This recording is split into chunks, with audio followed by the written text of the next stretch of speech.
Alright, so good morning guys. So by this time, check po natin ito. Paano nawala po yung beetle po dito sa part na to. So using content aware ay tatanggalin po natin yung beetle na nandito. Kagaya ng nandito ngayon. Okay, so una sa lahat, select mo yung object mo. And at the same time, kailangan yung object mo is naka-rasterize. So para editable siya. Kasi kung hindi siya naka-rasterize, hindi po siya editable. So paano po ba yun kapag hindi siya naka-rasterize? Ganito po yung itsura niya. Ayan. Naka-smart object siya na may ganyan na symbol. So hindi mo siya ma-edit. So kailangan i-rasterize mo muna siya. Okay? Then pagkatapos po niyan ay pag na-rasterize mo na siya, make a selection. So any selection po, pwede tayong gumamit ng lasso tool, rectangular marquee tool.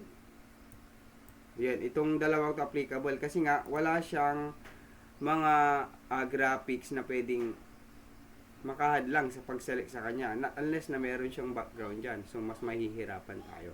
Since plain lang naman yung background niya, naka-texture lang, same as yung mga tile o ami blocks na nandyan, pwede tayong gumamit ng lasso tool. So, pwede rin po ito.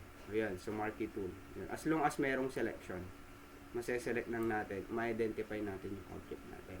Pero kung hindi kaya, pwede tayong gumamit ng quick selection tool. Okay? So, since meron na tayong selection, then next, pwede natin gawin ay, punta tayo ng edit, fill. So, make sure na yung object mo ay nakaselect na po sa layer. Kasi mo pag hindi, kahit na meron kang selection, kung hindi po siya naka-highlight o naka-identify sa layer, wala rin po mangyayari. So, use content dash aware. And then, okay lang po natin.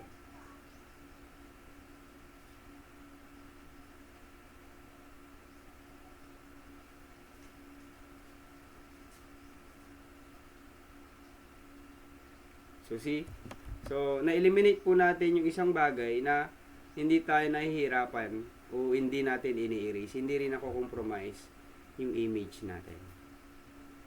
So, yun lang muna for now. Content aware.